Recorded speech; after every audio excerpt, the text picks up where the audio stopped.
నమస్తే. Power star Pawan Kalyan అయితే చేసిన సినిమాలు తక్కువైనా సరే ఆయన ఫ్యాన్ ఫాలోయింగ్ మాత్రం ఒక రేంజ్లో ఉంటుంది. ఆ క్రేజే వేరు. మొత్తానికి ఈ బర్త్డే సందర్భంగా ఎలాంటి స్పెషల్స్ ఉండబోతున్నాయి ఏంటి అనేది మనతో పాటు సీనియర్ జర్నలిస్ట్ హేమసుందర్ గారు ఉన్నారు. వారిని అడిగి తెలుసుకుందాం. సార్ నమస్తే. నమస్తే అండి. Sir, power star Pawan Kalyan అంటేనే తెలుగు ఇండస్ట్రీలో చాలా తక్కువ సినిమాలు చేసినా సరే ఎక్కువ క్రేజ్ ఉన్న హీరో అని చెప్పుకోవచ్చు. అయితే సాధారణంగా అందరి హీరో బర్త్డేస్కి ఇప్పుడు ఏమైపోతుందంటే రిలీజ్ అనేటువంటి ట్రెండ్ అయితే కొనసాగుతుంది. ఎప్పటి నుంచో వస్తుంది ఏంటంటే ఖచ్చితంగా గబ్బర్ సింగ్ రాబోతుంది ఈసారి 4K వర్షన్లో అని చెప్పేసి అయితే అంటున్నారు. సో ఆ సినిమాతో పాటు ఇంకా లేటెస్ట్ అప్డేట్స్ ఏమైనా ఉన్నాయా అంటే ఏం చెప్తారు? గబ్బర్ సింగ్ రిలీజ్ చేస్తున్నారండి. ఇది 12 ఏళ్ళు అయింది గబ్బర్ సింగ్ వచ్చి. ఈ ఓపెనింగ్ చూస్తుంటే, ఆ అడ్వాన్స్ బుకింగ్ చూస్తుంటే ఆశ్చర్యపోతున్నారు. రిలీజ్కి ఎంత క్రేజా అని చెప్పి అనుకుంటున్నారు. ఫస్ట్ డేనే దాదాపు 1 కోటి పైచీలకు వసూళ్ళు చేసినట్టుగా చెప్తున్నారు. అంటే ఓవర్సీస్లో కూడా ఇప్పుడు ఆస్ట్రేలియాలో కానీ అమెరికాలో కానీ కూడా రిలీజ్ చేస్తున్నారు 4K వెర్షన్ని. దానికి బుకింగ్ చూస్తుంటే చాలా కొత్త రికార్డ్ అనేది చెప్తున్నారు. మొన్న మహేష్ బాబు సినిమా మురారి రిలీజ్ అయినప్పుడు అది ఒక పెద్ద రికార్డుగా ఉంది. ఆ తర్వాత చిరంజీవి గారి ఇంద్ర సినిమా రిలీజ్ కూడా ఆ స్థాయిలోనే వసూళ్ళు ఉన్నాయి. ఇప్పుడు పవర్ స్టార్ పవన్ కళ్యాణ్ సినిమాకి ఆ 2 సినిమాలని మించి అనేలాగా ఉన్నాయి. ఈ సినిమా రిలీజ్ సంబంధించి వాళ్ళ ప్రెస్ మీట్ కూడా ఏర్పాటు చేశారు. అంటే పుట్టినరోజు సందర్భంగా సెప్టెంబర్ 2వ తారీఖు ఆయన పుట్టినరోజు కాబట్టి ఈ సందర్భంగా ఆయనకి సంబంధించి ఒక సినిమా రిలీజ్ చేద్దాం ఉద్దేశంతో గబ్బర్ సింగ్ని ఎంచుకున్నారు. ఆ గబ్బర్ సింగ్ అడ్వాన్స్ బుకింగ్లు కానీ చూస్తుంటే ఆశ్చర్యంగా ఉంది.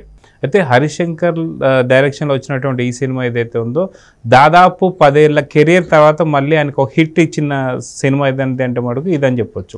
దబాంగ్కి రీమేక్గా చూసుకోవచ్చు. ఈ సినిమా రీమేక్కి ఖచ్చితంగా ఒక న్యాయం చేయగలిగినటువంటి వ్యక్తి ఎవరంటే మటుకు హరిశంకర్ అని చెప్పి ఒక నిరూపించుకున్నటువంటి సినిమా ఏదంటే గబ్బర్ సింగ్ అని చెప్పొచ్చు.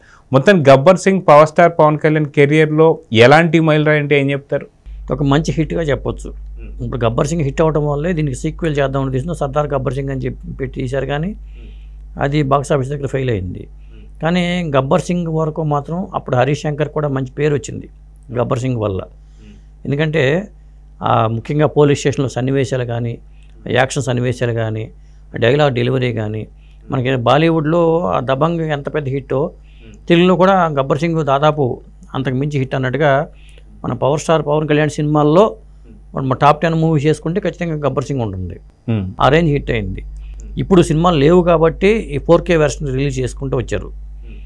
కాబట్టి దీనికి ఓపెనింగ్స్ పరంగా చూసుకుంటే మరి దాదాపు ఒక వారం రోజుల పాటు ఈ సినిమా కలెక్షన్స్ వచ్చే అవకాశం ఉంది.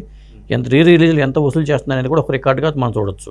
అయితే పవర్ స్టార్ పవన్ కళ్యాణ్ సంబంధించి చూసుకుంటే ఆయన కూటమి ప్రభుత్వంలో ఒక కీలకమైనటువంటి ఒక పాత్ర వహించారు. ఏదైతే బీజేపీకి కానీ టీడీపీకి కానీ ఈ రెండింటిని కలిపేటువంటి ఒక ధోరణి కావచ్చు, ఏదైతే రెండింటికి కలిపేటువంటి సఖ్యతను కావచ్చు, పవన్ కళ్యాణ్ గారు ఒక మంచి కీ రోల్ పోషించిన సంగతి అందరికీ తెలిసిందే.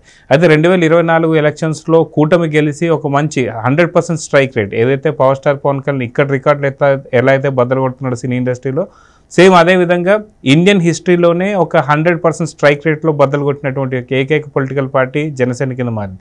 అయితే ఈసారి బర్త్డేని ఏ విధంగా చూడొచ్చు అంటారు? పొలిటికల్గా చూడొచ్చా, సినీ ఇండస్ట్రీ చూడొచ్చా, లేకపోతే 2 విధాలుగా చూడొచ్చు అంటే ఏం చెప్తారు?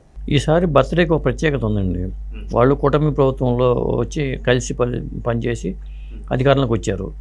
అదే టైంలో మరి బాలకృష్ణ గారికి 50 సంవత్సరాల సినిమా జీవితానికి సంబంధించి ఒక వేడుక జరగబోతుంది. అది 1వ తారీఖు సాయంత్రం 5 గంటలకు అనుకున్న కార్యక్రమం 6 అవుతుందా స్టార్ట్ అయినా అది అయితే నైట్ అవుతుంది. అదే మరి తెల్ల 2వ తారీఖు వస్తే పవర్ స్టార్ పుట్టినరోజు. ఈ వేడుకకి పవర్ స్టార్ పవన్ కళ్యాణ్ కూడా ఆహ్వానించారు. ఆయన వస్తున్నారా అనేది చాలా వరకు సమాచారం అయితే ఉంది. వేరే కార్యక్రమాల్లో బిజీగా ఉన్నా కానీ అసలు రాకూడదని అనుకున్నారట. అంటే 2వ తారీఖున అక్కడ వేరే కార్యక్రమాలు ఉన్నాయి, గవర్నమెంట్ సంబంధించిన కార్యక్రమాలు కొన్ని ఉన్నాయి. అలాగే నారా లోకేష్ గారు కూడా కొన్ని కార్యక్రమాలు ఉన్నాయి. అయినా సరే వాటిని వాయిదా వేసుకుని వస్తున్నారనే సమాచారం అయితే ఉంది. కాబట్టి ఈ వేదిక మీదే ఒక విధంగా చెప్పాలంటే బాలయ్య బాబుకి సంబంధించిన 50 ఏళ్ల ఉత్సవం ఒకటి, ఆ తర్వాత power star Pawan Kalyan birthday కూడా కలిపి వచ్చింది కాబట్టి తెల్లవారితే ఇది కాబట్టి అది ఒక ప్రత్యేకంగా చూడాల్సి వస్తుంది. అంటే ఈ వేదిక మీద మరి పవర్ స్టార్ పవన్ కళ్యాణ్ వస్తే అక్కడ అల్లు అర్జున్ కూడా వస్తారు. మరి వాళ్ళిద్దరూ మెగాస్టార్ చిరంజీవి గారు కూడా వస్తున్నారు. ఇటు అందరూ Nandamuri family, mega family, Allu family, ఈ ఇండస్ట్రీలో అతిరథ మహారాజులంతా ఇతర పొరుగు రాష్ట్రాల నుంచి కూడా వస్తున్నారు. ఆఖరికి తమిళనాడు ముఖ్యమంత్రి స్టాలిన్ గారిని కూడా ఆహ్వానించారు. వాళ్ళు వస్తున్నారు అలా చెప్పలేం కానీ రజనీకాంత్ రావచ్చు, ఎందుకంటే అక్కడ అనకాపల్లిలో ఆయన షూటింగ్లో ఉన్నారు కాబట్టి రావడానికి కూడా అవకాశం ఉంది రజనీకాంత్ గారు. సో మొత్తానికి నెక్స్ట్ పైప్ లైన్లో ఉన్న సినిమాలు ఏవి అంటే ఏం చెప్తారు పవన్ కళ్యాణ్ గారి? 3 సినిమాలు అయితే ఉన్నాయండి. ఆ 3 సినిమాలకు సంబంధించిన నిర్మాతలు మొన్ననే పవర్ స్టార్ పవన్ కళ్యాణ్ కలిసి మా సినిమాలు పూర్తి చేద్దామని అడిగినట్టుగా దానికి నా ఒప్పుకున్నట్టుగా చెప్తున్నారు. అంటే ఫస్ట్ ఏంటంటే హరిహర వీరమల్లు, అది చాలా బ్యాలెన్స్ వర్క్ ఉంది. ఏం రత్న గారు కలిస్తే ఆయన ఓకే చేసేద్దాం అని మీరు రెడీ చేసుకోమని చెప్పారంట. దానికి కూడా అవసరమైతే సెట్స్ కూడా విజయవాడ దగ్గరలో వేసుకుంటామని కూడా చెప్పారట. ఆ సినిమాలకు సంబంధించి మీరు పదపదాకి హైదరాబాద్ రావాలంటే ఇబ్బంది అవుతుంది కాబట్టి దగ్గరలోనే సెట్స్ వేసుకుంటాం, అక్కడే చేసేద్దామని కూడా అన్నారట. అది తెలిసింది. దాంతో ఏం రత్న గారు కూడా హ్యాపీగా వచ్చారని చెప్తున్నారు. ఇక ఓజీ షూటింగ్ అది 80% షూటింగ్ పూర్తయింది, ఇక 20% కాబట్టి మనం జనవరిలో రిలీజ్ చేద్దామనే ప్లానింగ్తో వాళ్ళు ఉన్నారట. ఏర్పాట్లు చేసుకొని వచ్చేస్తారని చెప్పారట. అలాగే మరి మైత్రి మూవీస్లో వస్తున్న ఉస్తాద్ భగత్ సింగ్, ఆ సినిమా సంబంధించి కూడా నిర్మాత రవిశంకర్ గారు కలిశారట. కలిస్తే మీ సినిమా కూడా మీరు ఏర్పాట్లు చేసుకొని చేస్తాను అంటే ఈ 3 సినిమాలు కంప్లీట్ చేసే ఉద్దేశం అయితే పవన్ కళ్యాణ్ గారికి ఉంది. ఇంకొకటి ఏంటంటే ఈ మధ్యన ఆయన బెంగళూరు వెళ్ళినప్పుడు అల్లు అర్జున్ మీద ఒక రకమైన పుష్ప పాత్ర మీద కామెంట్లు వచ్చినాయి, స్మగ్లర్లను హీరోలుగా చూపించడారని. దాని మీద మళ్ళీ ఎర్ని రవిశంకర్ గారు మాట్లాడుతూ అది మా పుష్ప 2 సినిమాను ఉద్దేశించి ఆయన మాట్లాడలేదు కానీ నిన్న ఒక స్టేట్మెంట్ ఇచ్చారు. కాబట్టి అది మా సినిమాను ఉద్దేశించి కాదు, సినిమా కూడా మేము మళ్ళీ ఉస్తాద్ భగత్ సింగ్ కూడా స్టార్ట్ చేయబోతున్నాం అంటూ ఒక స్టేట్మెంట్ కూడా ఇచ్చారు.